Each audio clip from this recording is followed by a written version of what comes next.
बिस्मिल्लाहिर्रहमानिर्रहीम। अस्सलाम वालेकुम नाज़रीन, आप देख रहे हैं प्राइम टाइम विद टीएम। मैं हूं तारिक महमूद। पाकिस्तान तहरीक इंसाफ के सरबराह इमरान खान साहब ने कहा है कि वो हफ्ते से नई तहरीक शुरू कर रहे हैं। आज शाम जो लाहौर में लॉयर्स कन्वेंशन था उससे खिताब करते हुए, जहां उन्होंने हुकूमत को आड़े हाथों लिया है, शहबाज शरीफ की पॉलिसीज़ को, महंगाई को तनकीद का निशाना बनाया है, साथ साथ उन्होंने एक मरतबा फिर वही बात दोहराई जो चकवाल के जलसे में कही थी। उन्होंने कहा कि जो आपको धमकी देता है उसे जवाबी धमकी दें और उसे कहें कि बोलना मेरा बुनियादी हक है और ये हक मुझे आइन देता है। तो खान साहब का जो जारहाना लबो लहजा चकवाल के जलसे में था वो आज लॉयर्स कन्वेंशन में भी नज़र आया, और उसमें इमरान खान साहब ने ये कहा कि मैं जब आपको कॉल दूंगा आप मेरी कॉल पर बाहर निकलें, और हफ्ते के रोज़ से मैं एक नई तहरीक का आगाज़ कर रहा हूँ। तो यानी इसका मतलब ये है कि खान साहब की वो तहरीक किन मराहिल पर मुश्तमिल होगी, किस तरह से होगा, क्या उसमें पहले वो मुख्तलिफ़ मकामात पे जलसों की कॉल देंगे या वो बराह रास्त इस्लामाबाद की जानिब मार्च का ऐलान करेंगे। और दूसरी जानिब इस्लामाबाद का मंजर यह है कि गुज़िश्ता शब से इस्लामाबाद का जो रेड जोन है वहाँ पर कंटेनर्स लगाए जा रहे हैं, रास्तों को बंद किया जा रहा है। राना सनाउल्लाह साहब ने गुफ्तगू की और वो कहते हैं कि इमरान खान साहब अगर डी चौक आए तो उन्हें हम धूनी देंगे। साथ साथ जो इजाफी नफरी है रेंजर्स की, एफसी की, विफाकी हुकूमत ने वो भी तलब कर ली है। पीटीआई के रहनुमा फवाद चौधरी साहब का भी स्टेटमेंट सामने आया। उन्होंने कहा जी कि अभी तो हमने डेट अनाउंस नहीं की, इस्लामाबाद मार्च की कॉल नहीं दी, लेकिन हुक्मरान इतने बौखला गए हैं कि उन्होंने इस्लामाबाद को किला बना दिया है और उसके गिर्द हिसार बना रहे हैं। तो ये मंजरनामा है इस्लामाबाद का। और इमरान खान साहब की जो कॉल है वो क्या होगी, इस पर गुफ्तगू करेंगे। साथ साथ आज भी मौलाना फजलुर रहमान साहब ने गुफ्तगू की है, और जो मुल्क की जो माशी सूरत हाल है जिस पर एशियन डेवलपमेंट बैंक ने भी कुछ खदशात का इजहार किया है, क्योंकि 1.5 बिलियन डॉलर हम एक्सपेक्ट कर रहे हैं कि वहाँ से अगले माह के आखिर में शायद हमें मिल जाएंगे। लेकिन उन्होंने कहा है एशियन डेवलपमेंट बैंक ने कि पाकिस्तान का आने वाले दिनों में इंपोर्ट बिल बढ़ेगा, महंगाई की शरह जो है वो लगभग 18% रहेगी जो सालाना औसत शरह है। इसी तरीके से जो जीडीपी है उस पर भी उनके फिगर 3.5 के आए हैं कि वो रहेंगे। तो ये इंडिकेटर्स जो हैं पाकिस्तान के जो माशी इशारियाँ हैं वो कुछ अच्छे नहीं हैं। डॉलर की सूरत हाल यही है कि आज डॉलर ओपन मार्केट में 250 रुपये से ऊपर, बल्कि बाज़ जगह के ऊपर 255 और 260 रुपये में भी अवेलेबल नहीं था। इसके ऊपर भी बहुत सारी बातें हो रही हैं। आज जो कमेटी की मीटिंग हुई उसके अंदर भी शौकत तरीन साहब ने गुफ्तगू की, सलीम मांडवी वाला की ज़ेर सदारत जो कमेटी का इजलास हो रहा था, और इसमें ये बात आई है कि मुख्तलिफ़ बैंकों ने जब एलसीज़ खोली हैं तो वो ओवर चार्ज किए गए हैं। तो ओवरऑल ऐसा लगता है कि बाज़ चीज़ें गवर्नेंस के इशू हैं और उसको जिस तरीके से एडमिनिस्ट्रेटिवली टैकल किया जा सकता था वो टैकल नहीं किया जा रहा। शेख रशीद साहब का भी बयान आया बड़ा इंपॉर्टेंट, और वो कहते हैं कि एक तकर्रुरी सब पर भारी, इलेक्शन या बंद गली फैसला होने वाला है। तो ये भी हमारा मौजू होगा। और साथ साथ खैबर पख्तूनख्वा की जो सूरत हाल है वहाँ से जो लॉ एंड ऑर्डर के हवाले से इत्तलात मौसूल हो रही हैं वो भी परेशान कुन हैं, उस पर भी गुफ्तगू करेंगे कि उसको क्योंकि इमरान खान साहब ने अपनी गुफ्तगू में कहा था कि सूबाई हुकूमत जितना कुछ कर सकती है वो कर रही है, लेकिन अब जो सूरत हाल है उसमें विफाक को भी अपना रोल प्ले करना होगा। मेरे साथ मौजूद हैं पाकिस्तान मुस्लिम लीग नून के सीनियर रहनुमा सेनेटर डॉक्टर असद अशरफ साहब, मुझे ज्वाइन कर रहे हैं सीनियर सहाफ़ी तज्ज़ियाकार मोहतरम जनाब समर अब्बास साहब, मेरे साथ मौजूद हैं पाकिस्तान तहरीक इंसाफ के रहनुमा मोहतरम जनाब आफ्ताब जहांगीर साहब, और अवामी नेशनल पार्टी के रहनुमा सेनेटर जाहिद खान साहब से भी कोशिश करेंगे कि रब्ता करें और KPK की जो सूरत हाल है उस पर भी उनकी राय मालूम करें। समर, सबसे पहले तो ये अब खान साहब का ये ताज़ा ऐलान, इस्लामाबाद का मंजरनामा अभी आपने देखा कि किस तरह से कंटेनर्स लग रहे हैं, तारें बिछाई जा रही हैं, रास्ते ब्लॉक किए जा रहे हैं, इजाफी नफरी आ रही है। और अब खान साहब के बारे में जो इत्तलात थी कि शायद वो 25-26 के आसपास 24-25 को कोई अनाउंसमेंट करेंगे, आज लाहौर में उन्होंने कह दिया है कि हफ्ते के रोज़ से वो अपनी एक नई तहरीक का आगाज़ कर रहे हैं। तो क्या होगी वो नई तहरीक मुतवक्का तौर पर, और क्या हिकमत अमली होगी इमरान खान साहब की, क्या इत्तलात है? जी बहुत शुक्रिया तारिक साहब प्रोग्राम में दावत देने के लिए। जो मेरी इंफॉर्मेशन है वो थोड़ी सी मुख्तलिफ है। लॉन्ग मार्च के बाद इस मरतबा शायद इस्लामाबाद के डी चौक पर धरना नहीं होगा, बल्कि इस दफा तहरीक इंसाफ एक मुख्तलिफ प्लान बना रही है। जिससे आप शहर इक़्तिदार को बिल्कुल बंद करके रख दें कि मुकम्मल तौर पे उसे कहते हैं ना कि बिल्कुल ही पैरालाइज कर देना, तो उस तरफ पीटीआई जा रही है। मेरी इंफॉर्मेशन के मुताबिक पीटीआई ये प्लान कर रही है कि उन्होंने जब इस्लामाबाद की तरफ आना है, पंजाब से काफिले आएंगे, खैबर पख्तूनख्वा से काफिले आएंगे, आज़ाद कश्मीर से काफिले आएंगे।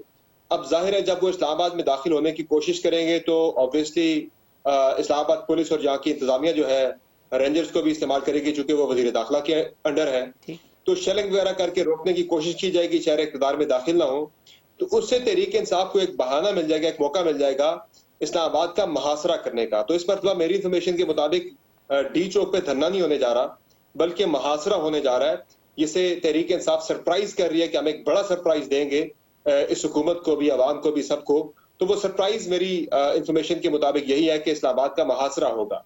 और वो मुहासरे से मुराद आपकी ये है कि जितने एंट्री और एग्जिट पॉइंट हैं उसके ऊपर पीटीआई के जो मुख्तलिफ काफिले हैं वो बैठ जाएंगे और वो यहाँ जी बिल्कुल तारिक साहब, वो प्लान ये है कि जब काफिले पंजाब से आएंगे, जीटी रोड से आएंगे, तो वो ज़ाहिर फैजाबाद से आके दाखिल होना है जीटी रोड से आने वालों ने। तो जीटी रोड से जब वो फैजाबाद से अंदर इस्लामाबाद में दाखिल होने की कोशिश करते हैं तो उन्हें इस्लामाबाद में दाखिल नहीं होने दिया जाएगा।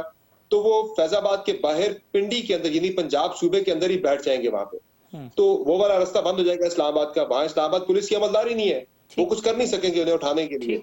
उधर से आप आके मोटरवे से आके बंद कर देते हैं, इधर से आप आके जो टेक्सला वाली साइड से जब काफिले आते हैं केपी वाले आके, वो टेक्सला से आके बंद कर देते हैं इस्लामाबाद को, तरनौल वाली साइड से आके। तो ना कोई इस्लामाबाद से बाहर जा सकेगा जमीनी रास्तों से, ना कोई अंदर आ सकेगा। फिर कश्मीर से आने वाले काफिले जो है मरी टोल प्लाजा के ऊपर आके बैठ जाते हैं। तो इस्लामाबाद आपका चारों तरफ से बंद हो जाएगा, बिल्कुल ब्लॉकेड हो जाएगा आपका इस्लामाबाद का, ना कोई आ सकेगा ना कोई जा सकेगा। तो उससे खान साहब को ये लगता है कि वो फेडरल गवर्नमेंट को और दीगर जो इदारे हैं बिल्कुल सरकारी मशीनरी को वो घुटनों पर ले आएंगे। और मेरी नजर में कि ये एक मौसर प्लान है जिसमें इस्लामाबाद पुलिस राना सनाउल्लाह की बड़ी धमकियां दी जाती हैं यहाँ से कि राना सनाउल्लाह जो है, हकीम राना सनाउल्लाह ये कर देंगे वो कर देंगे। वो कुछ नहीं कर पाएंगे। जब मुजाहिरीन इस्लामाबाद की हदूद से बाहर आके बैठे होंगे तो उस पर तो आप इस्लामाबाद पुलिस की अमलदारी नहीं है वहां पे, आप उन्हें रोकेंगे कैसे, वहां से उठाएंगे कैसे? तो फिर नेगोशिएट किए बगैर फिर इदारों की मुदाखलत भी होगी, फिर वो बिठाएंगे सबको, चूंकि मुल्क तो चल नहीं सकता इस तरह से कि आपका दारुल हुकूमत जो है वो बिल्कुल इसका मुहासरा हो जाए, बंद हो जाए। तो ऐसा हो नहीं सकता।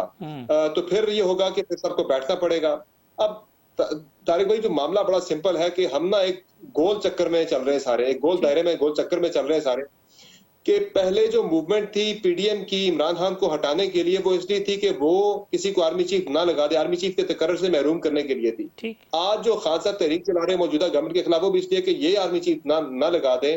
हालांकि आर्मी चीफ जो भी लगेगा वो असद उमर साहब वाली बात है कि स्याही खुश्क होने से पहले नोटिफिकेशन की, वो पाकिस्तान और अपने इदारे के साथ लॉयल होता है, वो किसी पॉलिटिकल पार्टी के साथ लॉयल नहीं होता।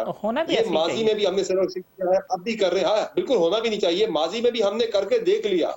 पॉलिटिकल पार्टीज ने, मुख्तलिफ वज़ीर आज़म ने अपनी मर्जी के तीसरे चौथे पांचवें नंबर से भी उठा के आर्मी चीफ लगा के देख लिया। कभी भी किसी को वो जो कोशिश होती है, ख्वाहिश होती है कि पंजाब पुलिस बना देंगे फौज को, हम ऐसा नहीं हो सकता।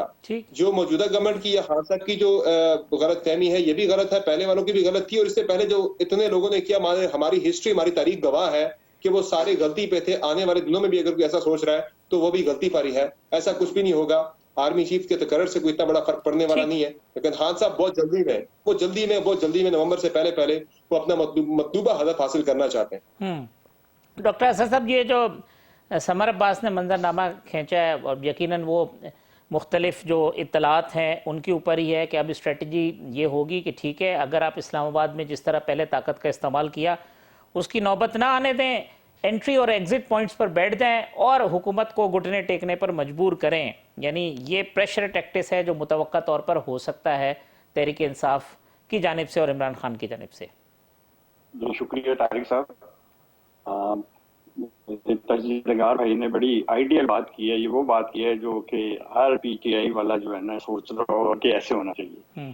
ना सिर्फ आज सोच रहा है बल्कि वो अदब में बात की जब थी उस वक्त से ये सोच रही है। और वो 10 लाख का क्राउड जो है जो इस्लामाबाद में, जिन्होंने पार्लियामेंटेरियंस को असेंबली में घुसने नहीं देना था, और आज तक जो है कोई ऐसा दिन नहीं है कि इन्होंने कॉल ये ना दी हो कि पाकिस्तान को श्रीलंका बना दिया जाए। ये जो बारूदी सुरंगें बिछाई थी ये भी एक उसी तरह की एक बारूदी सुरंग है जो ये बचाना चाह रहे हैं, और ये इनकी ख्वाहिश भी यही है। देखिए, मैंने आपके प्रोग्राम में कभी कहा था कैप्टन सफदर साहब को कि वो वाकया सुनाया था कि आप चीफ ऑफ आर्मी स्टाफ होते तो आप मियां नवाज शरीफ के साथ क्या करते। ठीक। उन्होंने जो जवाब दिया था, उन्होंने यही कहा था कि माइंड सेट है, मैं भी वही करता जो बाकी सबने की। तो ये हमें नून लीग को तो बहुत अच्छे से 90 से ये बात पता है, शायद इनको भी नहीं पता। इनको ये जल्दी, बिल्कुल ठीक कह रहे हैं, इनको जल्दी इसी चीज की है, क्योंकि ये नेपियां चेंज करवाते हुए यहाँ तक आए थे और अभी तक नेपियां चेंज करवा रहे थे और कोशिश कर रहे हैं कि अभी भी इनकी गंदी नेपियां जो है वो चेंज करें, इन्हें खड़ा होना सिखाएं।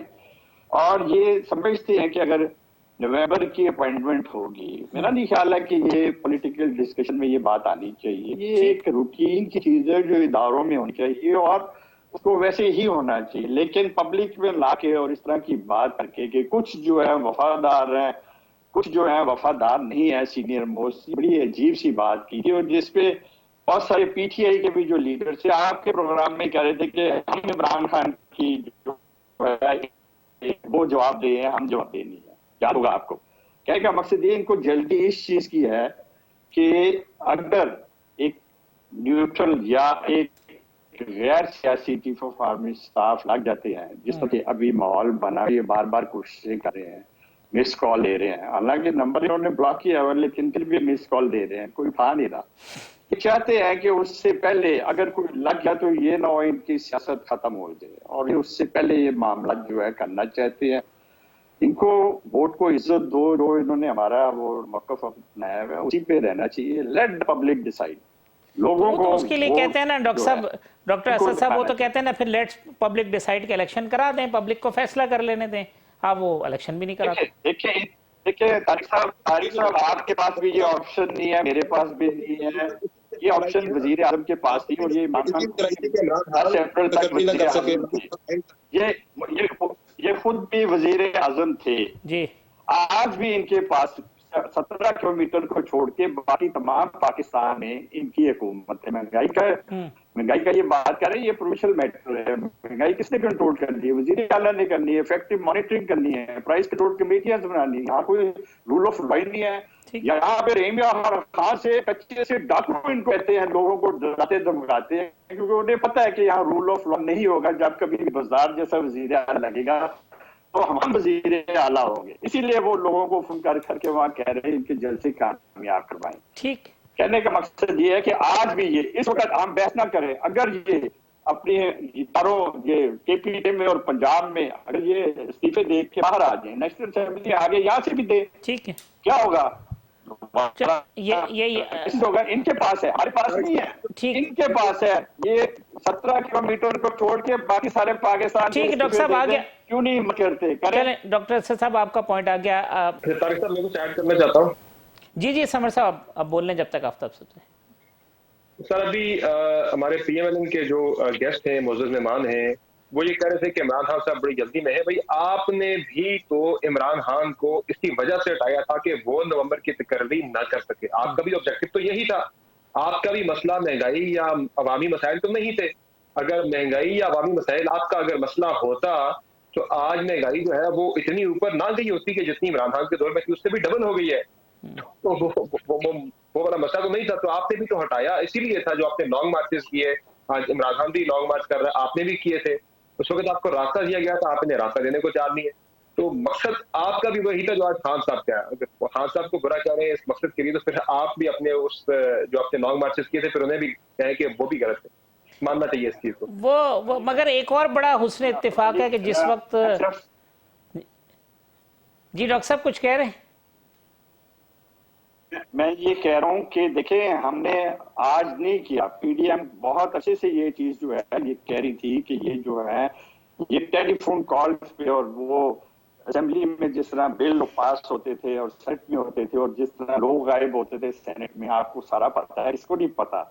अब अगर अब्बास साहब को अगर ये बात नहीं पता तो मेरा ख्याल है कि ये बड़ी अजीब सी बात होगी। हम बहुत देर से कर रहे हैं, बुनियादी की बात नहीं थी। हमने तो बाजवा साहब की एक्सटेंशन का जो बेटा उसके बाद से कहा होगा कि ये हुकूमत जो है इनकम्पिटेंट है, सिलेक्टेड है। ये किसी डिपार्टमेंट में, किसी कमेटीज में देखें थ्रू पार्लियामेंट जो है कमिटीज में हुकूमतें होती है, वहां पे इनके वुज़रा वफाकी जो आके बैठे रहते, कभी किसी ने कोई कारकर्दगी की बात नहीं की, किसी ने प्रोजेक्ट की बात नहीं की। डेवलपमेंट बजट 1180 से अरब से काम होते होते 550 पे किस पे आ गया। ये इनकी वो थी। ये मुल्क नहीं, वो खुर्रम तगीर साहब से कह रहे हैं। डॉक्टर साहब वो हवाला जो ये भी पता है डॉक्टर जो बहुतों से ज्यादा है इस मामले में। चले वो ये हवाला दे रहे समर अब्बास उसका कि जी वो खुर्रम दस्तगीर साहब ने कहा कि जी इत्तला ये थी कि अगर नए आर्मी चीफ बन गए तो वो फिर केसेस खुल जाएंगे और यूं हो जाएगा, फलाना हो जाएगा। आफ्ताब जहांगीर साहब, क्या पाकिस्तान तहरीक इंसाफ बहुत ज़्यादा जल्दी में है कि नवंबर वाला मामला जो है उससे पहले इस हुकूमत को टॉपल करें, वरना शायद कोई बॉल जो है वो गेम हाथ से निकल जाएगा, इस तरह का कोई मामला है और इस वजह से प्रेशर बिल्ड करना? देखिए तारिक साहब, हर आदमी को जिंदगी के अंदर वो कोशिश करता है कि जल्दी जल्दी अपने कामों को निपटाए, क्योंकि एक लिमिटेड टाइम के लिए आता है वो दुनिया के अंदर, तो उसकी ख्वाहिश ये होती है कि जल्द से जल्द जितने काम हो जाए उसको निपटा दिया जाए। तो ये अगर हम जल्दी में है तो इसमें कोई हर्ज भी नहीं है, क्योंकि हमने इन्हें टाइम दिया और इनको जल्दी थी, सबसे ज्यादा जल्दी इनको थी, जिसके लिए ये फरवरी में मार्च लेके निकलते थे। फिर बहुत दफा इन्होंने धरने भी दिए, मौलाना फजलुर रहमान साहब ने, इन्होंने सब ने, और इन सब की डिमांड ये थी कि जी फेयर इलेक्शन होना चाहिए और इनके ऊपर से एम्पायर की उंगली हट जाए ताकि आवाम अपना फैसला सुना दे। आज हम ये डिमांड कर रहे हैं कि जी आपकी भी ये डिमांड थी, हमारी भी ये डिमांड है, और लोगों ने आपको वो पेशराई नहीं दी। लोगों, आप दुनिया में जा तो रहे हैं, वो आपको इस हैसियत से तो कबूल कर रहे हैं कि आप एक मुल्क को रिप्रेजेंट कर रहे हैं, लेकिन दिल से कबूल नहीं कर रहे, क्योंकि जिस तरह की गुफ्तगू आप कर रहे हैं, जिस तरह का मजाक आपने पाकिस्तान का, जो दुनिया का पांचवा बड़ा मुल्क है पूरी दुनिया के अंदर, ताकतवर मुल्क है, बेहतरीन मुल्क है, आइटमी सलाहियतों वाला, सब कुछ होने के बावजूद जिस तरह इस कौम को आपने बेकारी बनाया है और जिस तरह आपने, अब लोग मजाक उड़ाते हैं, आप यकीन करें छोटे छोटे बच्चे देखते कहते हैं बाबा आप मांगने तो नहीं आए ना, आप देने आए या मांगने आए। अब बच्चे मजाक उड़ाने लग गए।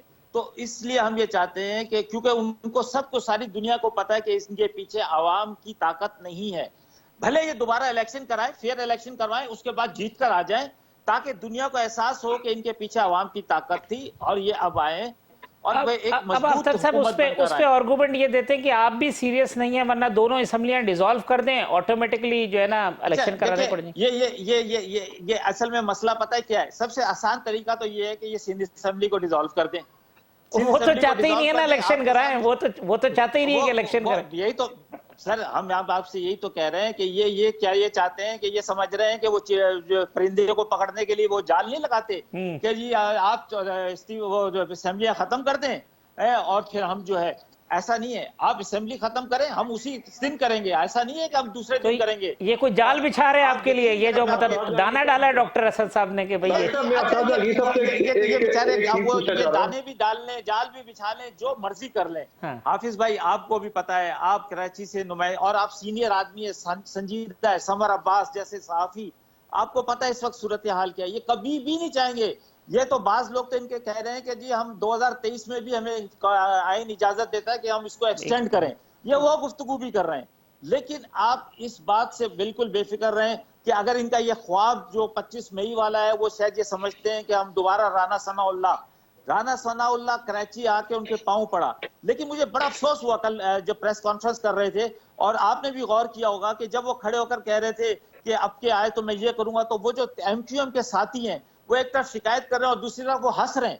उन्हें एहसास ही नहीं है कि वो कहां कितनी संजीदगी की जगह पर खड़े हैं।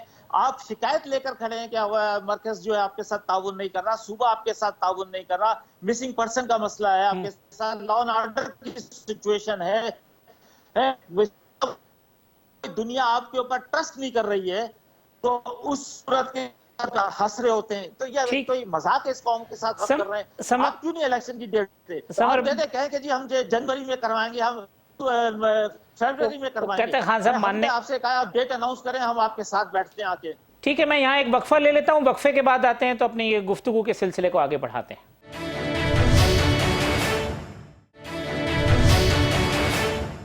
वेलकम बैक नाज़रीन। डॉक्टर असद अशरफ साहब, समर अब्बास साहब और आफ्ताब जहांगीर साहब मेरे मेहमान हैं।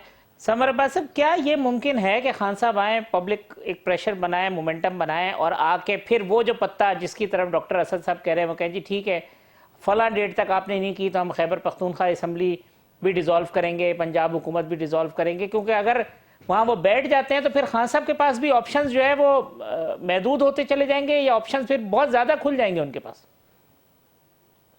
तारिक साहब, एक तो यह है कि अब खान साहब जो है वो बिल्कुल अपना जितने भी पत्ते हैं वो सारे के सारे फेंकेंगे नवंबर से पहले पहले। ठीक बात। क्योंकि इसके बाद खान साहब को लगता है कि उनकी इसके बाद चॉइस नहीं है, तो वो असेंबली वाला कार्ड भी खेलेंगे, पंजाब वाला भी खेलेंगे। हालांकि आइडियली देखा जाए तो इस वक्त 70% पाकिस्तान पे तो खान साहब की हुकूमत है।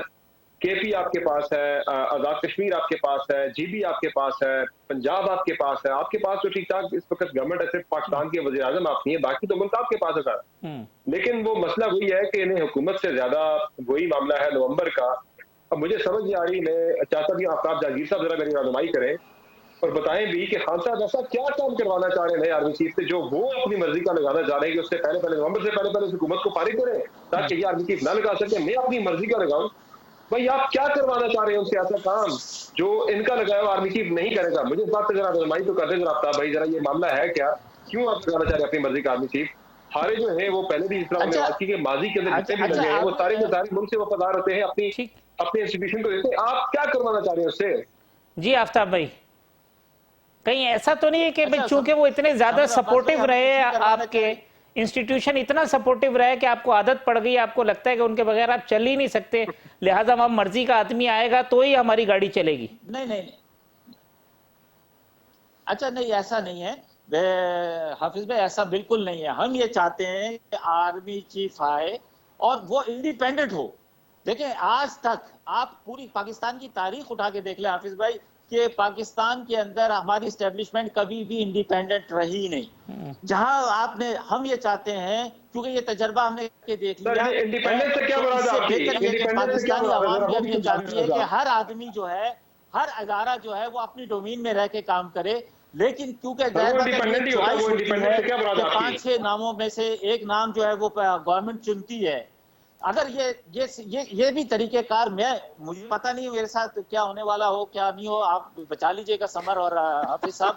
मैं ये कह रहा हूँ कि ऐसी कानून साजी भी होनी चाहिए कि वो कि जिस तरह हाई कोर्ट सुप्रीम कोर्ट के जजेस लगते हैं सीनियरिटी की बुनियाद के ऊपर और अपने टाइम पर वो रिटायर हो जाते हैं, इसी तरह हमारे दूसरे इदारों के लोगों का भी यही होना चाहिए कि जो सीनियरिटी, चाहे एक दिन की सीनियरिटी हो, उसी को ऑटोमेटिकली वो आए और अपने क्या ही अच्छा होता आफ्ताब जहांगीर साहब, जब ये आप आर्मी एक्ट में तरमीम कर रहे थे तो इस तरह की बहुत सारी चीजें शामिल करते कंसेंसस के साथ, तो ये मामला ही ना होता। उस वक्त तो आप एक्सटेंशन पे सब लोग कंसेंसस बिल्ड कर रहे थे। हाफिज साहब, आपको पता है अगर मेरा मशवरा माने तो मैं यकीनन, आपको पता है मेरी आदत का, मैं यकीनन जरूर देता। डॉक्टर असद साहब, वो जिस वक्त कानून साजी हो रही थी तो ईमानदारी की बात बता कि आपने यस और नो करना है, समझे ना? हम चाहे या ना चाहे हमें यस और नो करना पड़ता था। लेकिन अब जो कोई भी गवर्नमेंट आएगी, अब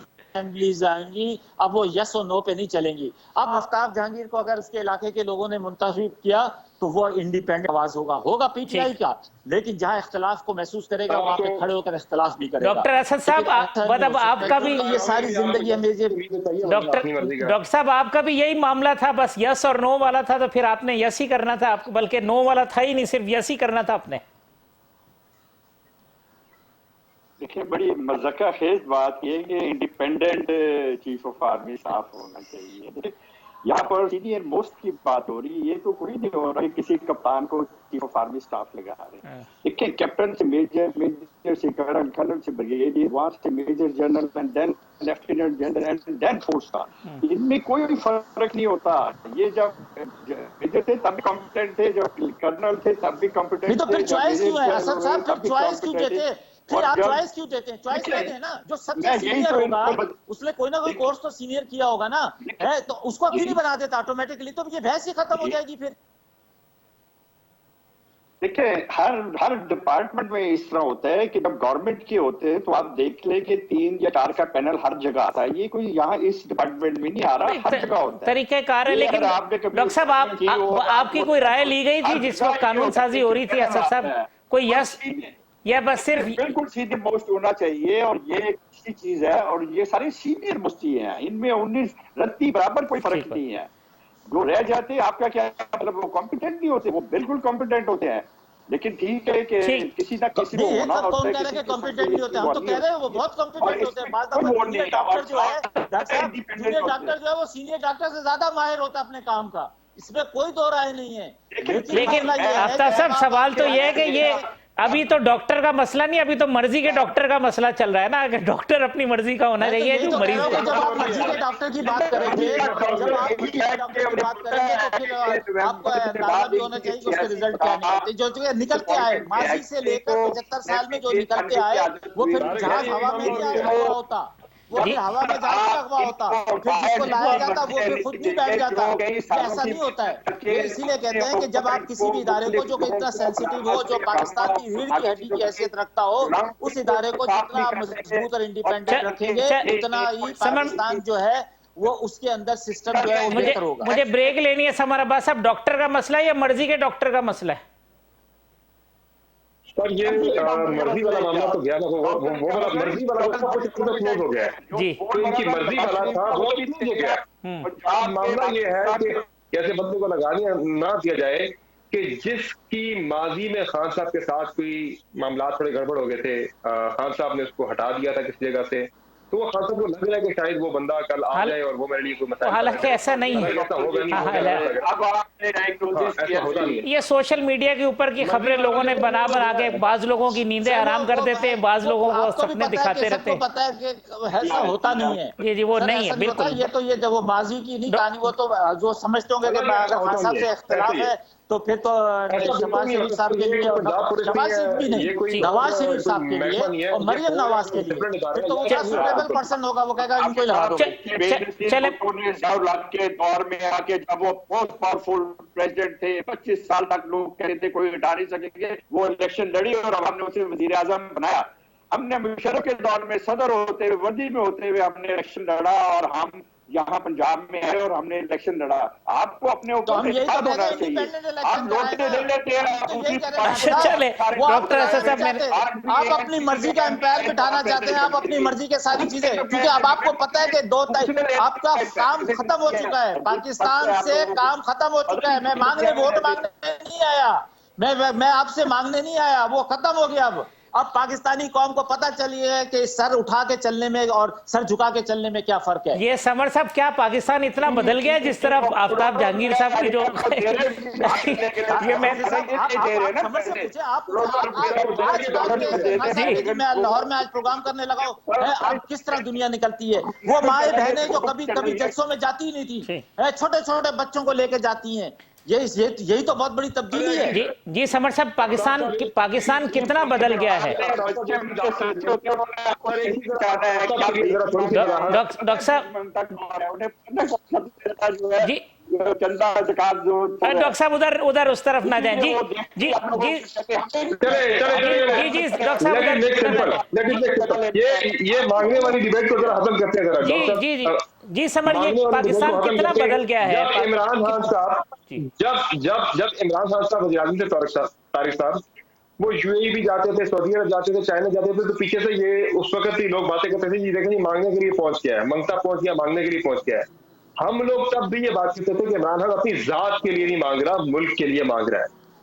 आज अगर शहबाज शरीफ जाकर किसी मुल्क के आगे हाथ फैला रहा है तो वो अपनी जात के लिए नहीं फैला रहा, बल्कि वो पाकिस्तान के लिए फैला रहा है, पाकिस्तानियों के लिए फैला रहा है। हालांकि नहीं होना चाहिए। हमें बीइंग अ कौम, हमें इस चीज पर शर्मिंदगी जरूर महसूस होती है कि हमारे मुल्क का वज़ीर आज़म किसी दूसरे मुल्क के सामने जाके झोली फैलाए, हाथ फैलाए, लेकिन जाहिर है श्रीलंका भी नहीं बना जा सकता, उससे तो बिल्कुल ही ये मुल्क जो है तबाह हो जाएगा, सारा लोग रुल जाएंगे हमारे। लेकिन अगर जाके झोली फैला रहा है किसी मुल्क में जाके, तो वो अपनी जात के लिए नहीं फैला रहा, वो मुल्क के लिए फैला रहा। खान साहब भी जब फैलाते थे जाके मुल्क के लिए फैलाते थे। मुल्क के लिए नहीं मांगना है, अपनी जात के लिए। आपने आप साहब वो पैसे जो आएंगे वो शहबाज शरीफ के जाती अकाउंट में थोड़ी आने, वो यही तो खौफ है कि वो कौम के आफ्ताब साहब जाती अकाउंट नाम ले रहे हैं कौम का कि हम पाकिस्तानी कौम के लिए मांग रहे हैं, मांग वो अपने लिए रहे। शहबाज शरीफ के जाती अकाउंट में तो पैसे नहीं आने आफ्ताब साहब, आना तो और सर आप मुझे बताएं कि अभी फाजिल मरीज ने क्या कहा है कि जी बैंकों से पैसे निकल रहे हैं, हमें समझ नहीं आ रही। कि किस किस्म की तबाही हुई और पाकिस्तान को इस तरह एनवायरमेंटल चेंज का जो इफेक्ट है उसको डॉक्टर असद साहब मैं बैठा हूँ इसमें मंगो पीर के अंदर क्या हाल होता कि एक गली नहीं है, एक वहाँ के एक स्कूल नहीं है, वहाँ पर बिल्कुल एक अस्पताल नहीं है वहाँ पर। मैं डॉक्टर साहब एक ब्रेक ले लूं, ब्रेक के बाद आते हैं तो मैं प्रोग्राम को कंक्लूड करते हैं वक्फे के बाद।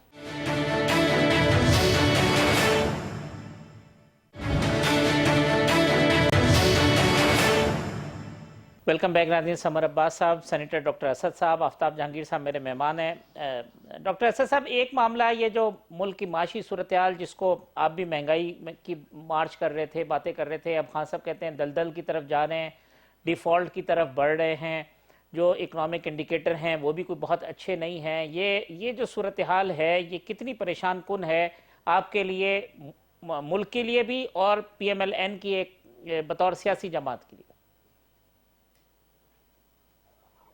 देखिए, ये सबसे इम्पोर्टेंट बात जो है और सबसे बड़ा मसला जो है पाकिस्तान इस वक्त यही है जिस पर आपने बात की है। लेकिन मैं ये नहीं कहूँगा, क्योंकि अब कुछ माह हो गए हैं आप यहाँ पर हुकूमत में है हमारी पार्टी, यहाँ पर इस चीज़ पे सबसे ज़्यादा तवज्जो देनी चाहिए। लेकिन जो बारूदी सुरंगें बिछाई गई थी वो आपके सामने है और कहा गया था बिछाने में तो चंद मिनट लगते हैं, लेकिन उनको साफ करने में आपको पता है कितना टाइम लगता है और कितना नुकसान होता है, जानी भी और माली भी। बाकी जहाँ दुनिया जो है जिस तरह जा रही है, जो वॉर चल रही है, उसके बारे में पिछले दिनों आपने सारी कंपैरिजन देखी होगी। डॉलर जो है उसके मुकाबले में दुनिया की तमाम करेंसीज जो है, पाकिस्तान अकेला नहीं है, वो लिस्ट देख लें आप, किस बुरी तरह मुतासर होगी। इवन चाइना के जो युआन है वो अफेक्ट हुआ है। कहने का मकसद ये है कि सबसे पहले जो है इन चीजों पे देखनी चाहिए। लेकिन आपको ये जलसे जुलूस, ये बाहर के मुल्कों को जो इंटरनेशनल मीडिया पे ये इंटरव्यूज दे होते तो ये क्या कहते हैं?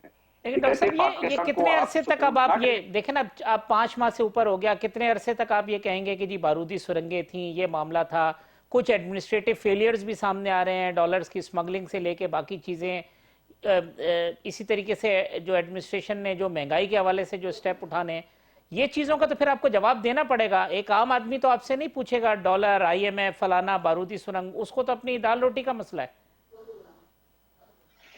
ठीक आपने किया। अब जो है आटा जो है ये पाकिस्तान में क्या आज जो सब्सिडी गरीब के लिए दी हुई थी वो उठानी चाहिए? ये किसने उठाई है? किसकी हुकूमत है? किसने प्राइस कंट्रोल कमेटीज बना के इफेक्टिव मॉनिटरिंग सब्जी दालों की और आटे घी की किसने करी है? ये हुकूमत सूबाई है, 10 साल से KPK में है, कहते हैं कंटिन्यूस आ रहे हैं वहां पे। क्या कर लिया इन्होंने? वहां सबसे महंगी रोटी वहां पे मिल रही, सबसे हल्की रोटी वहां पे मिल रही, कोई गवर्नेंस नहीं, करप्शन वहां पे है। आपने इनके MP से देखा है कि उन्होंने इनको लिखा है बनी गाला वालों को कि आप आके वक्त अभी भी देख लेंगे करप्शन का क्या हाल है, बाद में वक्त गुजर जाएगा। अच्छा डॉक्टर साहब, सही सिंध के बारे में भी तो बात कर लें। पिछले 15 साल से हुकूमत है, 3 दफा वजीर आजम बन चुके हैं, तो जरा सिंध के बारे में भी तो बता दें कि वहाँ पे आप अगर समझते हैं कि वहाँ दूध और शहद की नहरें बह रही हैं, वहाँ कोई करप्शन नहीं है, वहाँ पर कुछ नहीं है, तो फिर मैं मान लूंगा, क्योंकि मैं शहरी हूँ। मैं कहूंगा कि हाँ जी मुझे रोटी 5 रुपए की मिलती है और वो KP के अंदर 30 रुपए की मिलती है। डॉक्टर साहब मुझे डायरेक्ट होना है या आपसे बात? नहीं, आप ही दे रहे हैं, आपसे ही सवाल पूछ लिया हमने, कहा आप बेहतर है। वो कहते हैं सिंध पे आपने खामोशी इख्तियार कर रखी है, आपकी अलाइज की हुकूमत है इस वजह से। देखिए, हमने कोई खामोशी नहीं इख्तियार की हुई। अगर ये अपने कायद जिन्हें ये समझते हैं आलम इस्लाम का लीडर, जिनके पीछे ये नाश्ते गाते जलसों में, ये आप नहीं कहते थे कि जरदारी चोर है? आप नहीं कहते थे कि उसका पेट फाड़ कर हम इस रोडों पे घसीटेंगे? आप नहीं कहते थे पीपल्स पार्टी चोर है? आज भी आपका इलेक्शन करवा लिया जाए, क्या आप कहेंगे कि अगर कैंडिडेट आपके सामने पीपल्स पार्टी का खड़ा होगा तो आप क्या कहेंगे कि जी मुझे वोट मत दें, ये भी बहुत अच्छे आदमी है, हमारे भाई हैं, आप इनको वोट दे दें, मैं वोट मांगने नहीं आया? इलेक्शन में पता चलेगा आफ्ताब साहब, जब आमने सामने होंगे। समर साहब, ये बोझ कौन उठाएगा? ये एक आम आदमी को ये कैसे बावर कराएंगे कि ये प्रोविंशियल गवर्नमेंट का काम था, ये KPK की गवर्नमेंट का काम था? लोग तो एक जनरल परसेप्शन ये होता है कि ये सारी जिम्मेदारी विफाक की है और वो सारा मलबा जो है वो शहबाज शरीफ के ऊपर गिर रहा है। सर पिछले 3.5 साल ब्लेम शिफ्टिंग चलती रही विफाक सूबे पे, सूबा विफाक पे। लेकिन मैं थोड़ा सा जरा इसी पे रोशनी डालना चाहूंगा। इस वक्त जो मुआशी सूरत हाल हमारी है, इतने बुरे हालात है, इसमें हमारे यहाँ कोई पॉलिसी नहीं है, डे टू डे अफेयर चलाए जा रहे हैं, लॉन्ग टर्म पॉलिसी कोई नहीं है, इवन शॉर्टर पॉलिसी भी कोई नहीं है, हमारी शॉर्ट टर्म भी कोई नहीं है, डे टू डे अफेयर चलाए जा रहे हैं। हमारे वजीर खजाना है मिफ्ता इस्माइल साहब, जिन्होंने हमारे मुआशी फैसले करने हैं, अपने अगले घंटे का पता नहीं कि मैं अगले घंटे वजीर हूं या नहीं हूं। पार्टी के अंदर जो है एक धड़ा उठ के उनको रोजाना बता देता मिफ्ता इस्माइल को, उधर शाह डार साहब बैठे उनके सबसे बड़े अपोजिशन लीडर मिफ्ता इस्माइल के, उन्हें अगले घंटे का नहीं पता कि वो वजीर खजाना होंगे भी कि नहीं होंगे। ऐसे कैसे चल सकता है उनका मुआशी मामला? फिर एहसास होता है, आप इतने बुरे मुआशी हालात है उसमें एक एहसास होता है, आप अपने अमल से लोगों को जो है बताते हैं यार हालात बड़े बुरे, हम तो देखें बड़ी किफायत शरीयत बना रहे हैं, तो नीचे भी खर्चे बचाने चाहिए आपको। 72 काबीना का साइज 72 तक पहुंच चुका है, 72 पे पहुंच गया है। ये एक मुआशी तौर पे बदहाल एक मुल्क की ये काबीना है, 72 पे पहुंच चुकी है। 30 से ज्यादा गुजरा ऐसे है कि जो बगैर किसी महकमे के बैठे हुए हैं। ये ब्लैक मेलिंग है, इतनी बड़ी ब्लैक मेलिंग इस वक्त इस हुकूमत के अंदर चल रही है, ताली हुकूमत के अंदर। शहबाज शरीफ जितने ज्यादा ब्लैकमेल होकर इस वक्त गवर्नमेंट कर रहे हैं, मेरे ख्याल से इससे बेहतर है कि वो हुकूमत छोड़े तो जाए इंतखाबात पे जो होगा देखा जाएगा। ये सारा दम जो है वो अपने सर की क्यों ले रहे सारा, तो मेरा से ये नजर नहीं आ रहा है वो जो होना चाहिए आइडियली। आफ्ताब साहब, एक इल्जाम आप पे भी है कि आपने सियासी इस्तेहकाम आने नहीं दिया, जिसकी वजह से ये माशी अदम इस्तेहकाम है। आप जो है वो जानबूझ के चीजों को डिस्टेबलाइज कर रहे हैं ताकि आपको सियासी फायदा पहुंचे, उससे मुल्क को नुकसान हो रहा है। अच्छा देखें हाफिज साहब, मैं आपको एक बात बताऊंगा, अगर कोई हम ये अगर आप समझते हैं कि हम कर रहे हैं या कोई भी कर रहा है, मैं तो इस बात का कायल हूं कि मैं जब जाऊं इस दुनिया से या सियासत से किनारा कशी करूं तो मेरा पाकिस्तान इतना मजबूत हो कि मेरी औलादों को उसका समर मिल सके। अब मसला ये है कि हम संजीदा नहीं है।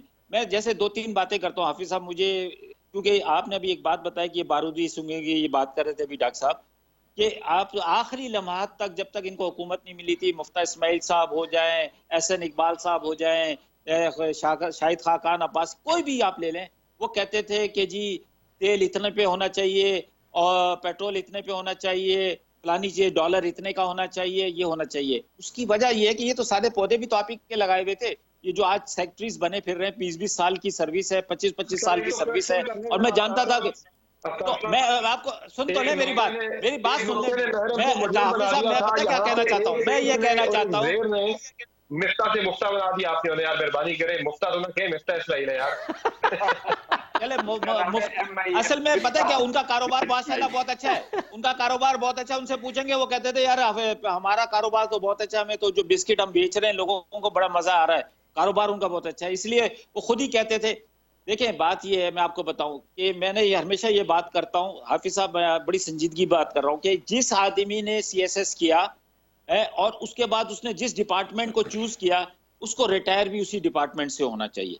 अब हमारे यहाँ होता क्या है, जब वो सेक्रेटरी लेवल पे या एडिशनल सेक्रेटरी लेवल पे या इस लेवल पे 20 ग्रेड 20 का बनता है, उसको उठाते हैं तो उसको हेल्थ का मिनिस्टर बना देते हैं। जैसे अभी हेल्थ का मिनिस्टर आपने जो लगाया, आपको भी पता है कि क्यों, अभी आपने खुद ही कहा ब्लैकमेलिंग। अब मुझे पता है उस बंदे को कहीं वो ही नहीं कर रहे थे तो उन्होंने कहा इसको हेल्थ का मिनिस्टर लगा दो है। अच्छा उसके बाद जो है आप उसको यहाँ से हटाते हैं, हेल्थ सेक्रेटरी से हटाते हैं, उसको पेट्रोलियम का सेक्रेटरी बना देते हैं। कह रहे हैं चौधरी पेट्रोलियम से हटाते हैं, गुलाम सरवर खान कौन से F-16 चलाते थे, आमिर कियानी कौन से जो है ना वो सर्जन थे। मैं आपसे ये बात कर रहा हूँ कि मैं आपसे यही तो बात कर रहा हूँ कि भाई बात ये है कि अगर कोई पायलट है तो उसको एविएशन का मिनिस्टर होना चाहिए। अगर कोई डॉक्टर आपके पास है, जैसे हमारे पास थी, हमारे डॉक्टर नौशीन थी, मैं हमेशा कहता था कि डॉक्टर नौशीन को जो है फिर हमने जब लगाया तो हम उसको मिनिस्टर होना चाहिए, वो इतनी काबिल थी, आपके जवाबात देती थी सारे, और कराची से डॉ मेडिकल कॉलेज से गोल्ड मेडलिस्ट है। तो इसी तरह ये गलती है, ये गलती है जिस निजाम हम तो कह रहे, मैं तो कह रहा हूँ गलती है सर, मैं तो कह रहा हूँ गलती है कि जब शहबाज शरीफ को आप वजीर आजम बनाएंगे, शहबाज शरीफ को आप वजीर आजम बनाएंगे तो गलती तो है ना, इसको तो माने आप, गलती तो है। वैसे उस्मान बुजदार साहब भी, आफ्ताब जहांगीर साहब, गलती थी कि नहीं थी? सर मैं आपको बिल्कुल, मैं आपको ये बता रहा हूं कि अगर पंजाब जैसे सूबे को चलाने के लिए यहाँ पर ये कहते हैं कि जी वो जो एक शख्सियत ऐसी होनी चाहिए कि जो नजर आए। सही है। अच्छा लोग ये कहते हैं, मुझे नहीं पता, समर को ज्यादा पता होगा या इन लोगों को पता होगा कि पंजाब के अंदर, लेकिन मैं अभी भी लोगों से पूछता हूँ, वो कहते हैं काम हुआ, इतना नहीं हुआ, शरीफ आदमी है। भाई हमें शराफत नहीं लेनी, मैं सही बात कर रहा हूँ। मैं कहता हूँ कि जो आपको जिम्मेदारी दी गई है उस जिम्मेदारी को पूरी तरह से आपने हल करना है, अदा करना है ताकि आवाम को रिलीफ हो सके। वो कहते हैं उस्मान बुजदार साहब काम करते थे, वो पता नहीं चलता था किसी को, वो इतनी खामोशी से। अच्छा मुझे नहीं पता, मैं देखें मुझे नहीं पता, मैं जब किसी लोगों से मिलता हूँ, जाता हूँ पंजाब में कहीं जाता हूँ तो कहते हैं यार काम करता था।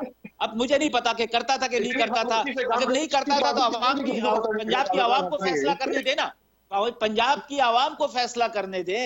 फिर क्या जरूरत है कि आपको चले आप, मैं ये देखिए हाफिज साहब, इसका एक ही वैसे हल है, आफ्ताब वो जहांगीर है- साहब इतने अच्छे आदमी थे, उस्मान बुज़दार साहब आपने बदल के परवेज इलाही को वजीर आला बना दिया। देखें ना, ये भी तो ज्यादती है ना। अगर मैंने इतना देखिए, मैं आपको एक बात बताऊं, मैं आपको एक बात बताऊं, ये हाफिज साहब आपको पता है कि ये सारा गेम क्या है, कि जब रात को 6-6 घंटे जाके कोई बैठेगा, मैं मांगने नहीं आया, मैं हाथ जोड़ने नहीं आया, मैं तो पांव दबाने आया हूं, बीमार आदमी है इसके लिए 6 घंटे बैठ के, तो फिर यही सूरत हाल होगी। समझे ना, आप आवाम को फैसला करने दें।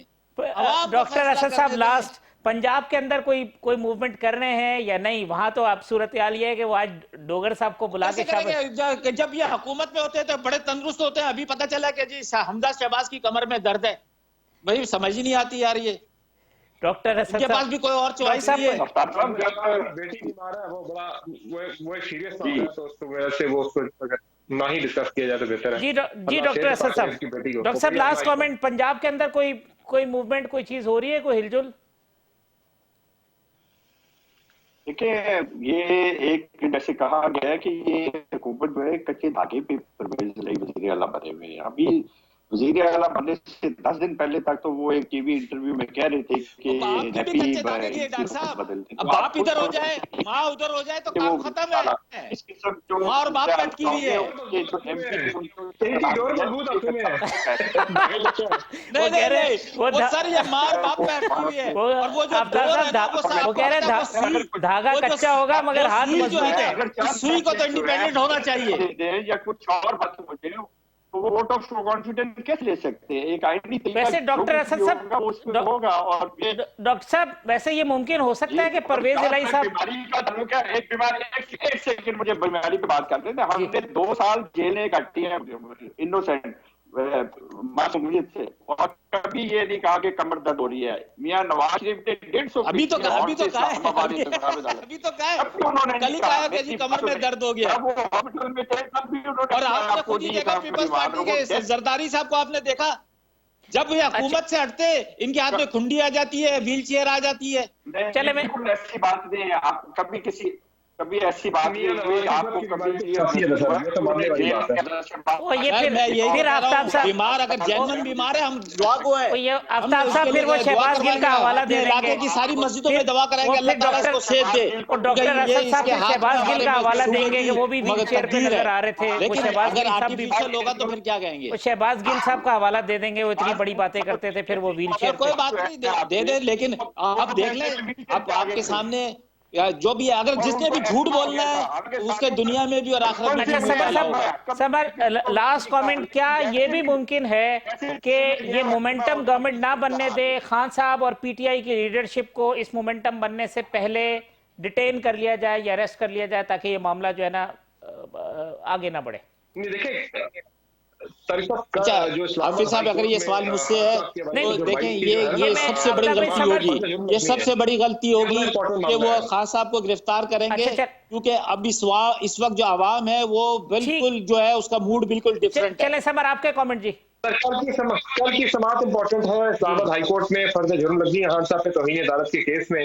अगर अदालत उन्हें दे देती है 6 माह तक की सजा हो सकती है, वजीर आजम बन गया, फिर मामला उसमें खान साहब के इख्तियार से बाहर होगा। वो पॉलिटिकल नहीं है मामला, वो प्योर जुडिशियल मामला है। वो इत्तलात ये आ रही हैं समर अब्बास साहब के वो इमरान खान साहब कल जो है वो अनकंडीशनल अपॉलॉजी करेंगे। उनकी जो लीगल टीम है वो यही कह रही है, उन्होंने उनको ये सजेशन, जस्टिस शमीम राना शमीम पे भी तो करते हैं,